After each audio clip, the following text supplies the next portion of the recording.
And so you make an O-Z combination. Gotcha. And I think this one is triangle... circle? No, it's triangle pi. That's the other one I say to myself. As I try to remember this shit. And of course, counterclockwise again. Fucking failure.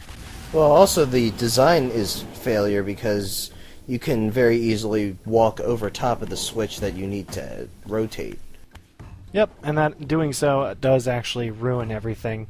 That cut was because I didn't know something, which I'm about to tell you. And that proves basically, even if you do this a lot, you can still F this up. You actually have to do this in a certain time limit. If you kind of just dick around like I had done previously, the gate won't open. And I don't know why I'm going over there. So, I'm not 100% it has to be done in this exact order. I think so, considering... Yeah, it actually does. Because each one activates the next pendulum. So this pendulum is now open. Then the third pendulum would have gone if this was on the original playthrough. But it's not, because I fucked it up. So, sorry, you missed a cutscene of a pendulum beginning to move. Imagine it, if you will. Oh, it looks like a pendulum is beginning to move. Wow, that was great. You did a good job. It's like an episode of Dora the Explorer right there. I'm the map, I'll stop. No, please, for the love of God, not... Ugh. Okay, I think that actually was the last vampire. And now begins the long trek to the bottom, full of plot. Which really this whole game is. A long trek to the bottom full of plot. Here we go. Get ready for some plot. Ooh, I can't wait. Man, that effect's crazy. It is. I'm really sad they didn't use it in Soul Reaver 2. I'm really sad they didn't use it anywhere else.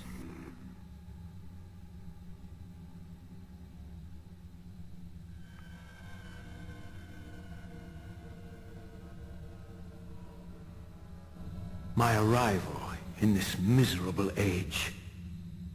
What trickery is this?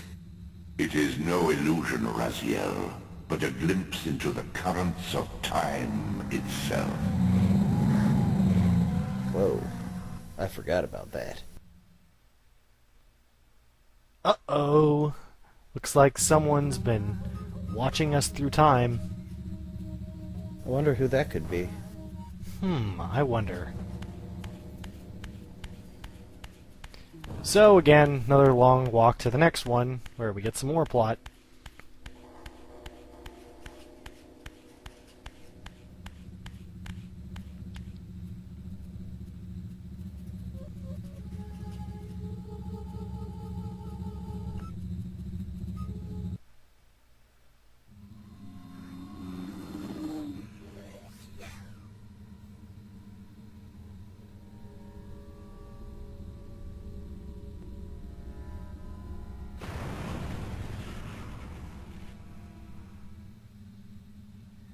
These apparitions torment me.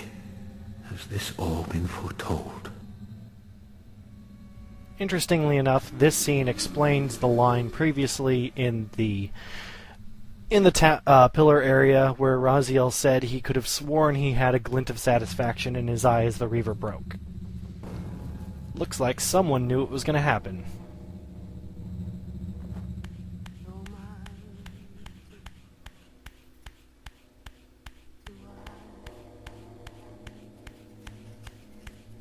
I think there's only one more that's directly related to this game.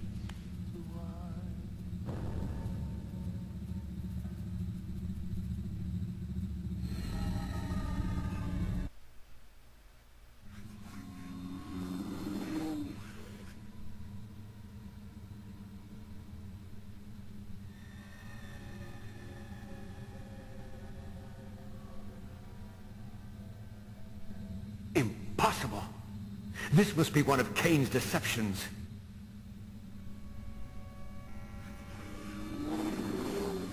Okay, I'm not 100%, but I think that's the last time Raziel talks during one of these. But we do still have quite a few more undulating, starry backgrounds to explore. It's amazing that 10 minutes of this video is nothing but this. It is pretty cool, though. Yeah, I like what they did with these next few ones. Yeah.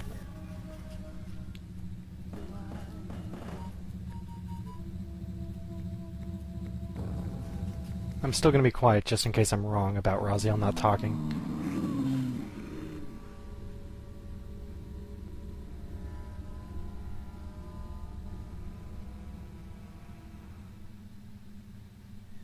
My mind reels with conflict.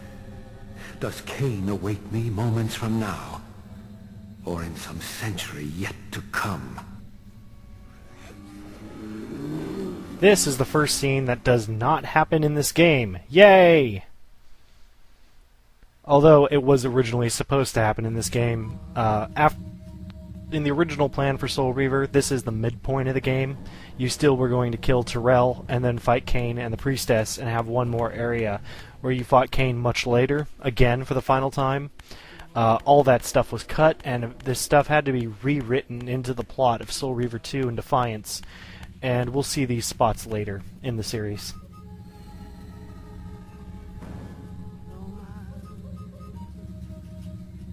Blah, blah, blah, blah, blah. That really needs an effect. Oh, there it is. I guess that's a good enough one.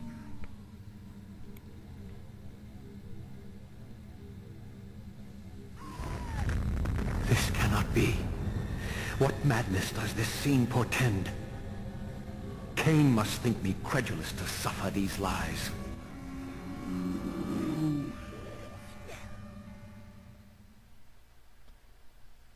That one doesn't happen till much later. That one always messed with me because I was like, but Ariel's one of the good guys.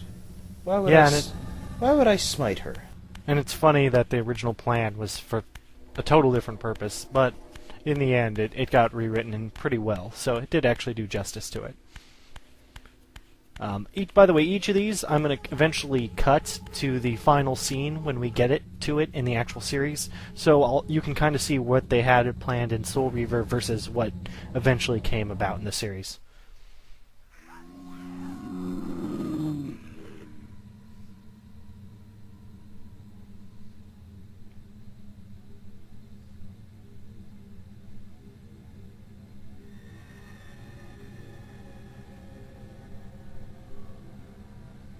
Is this phantasm a conjuration of my mind, or an echo of future events?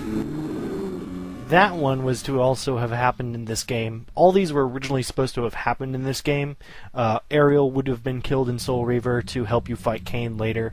That is actually the Cain Blade, or the Ultimate Soul Reaver, whatever you want to call it.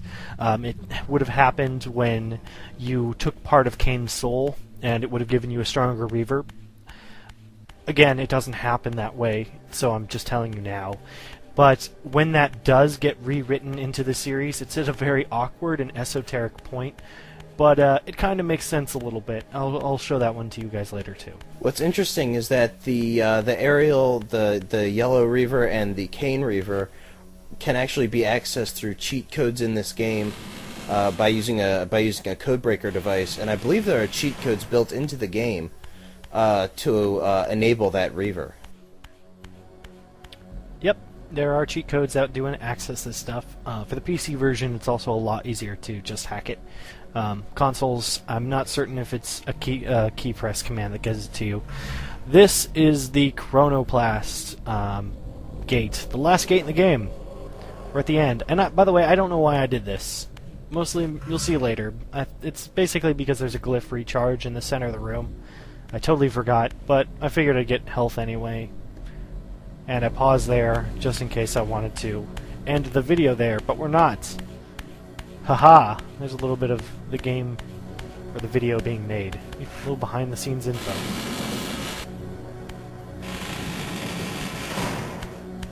Okay. Down here is the final confrontation. Let's do it. By the way, I love that door.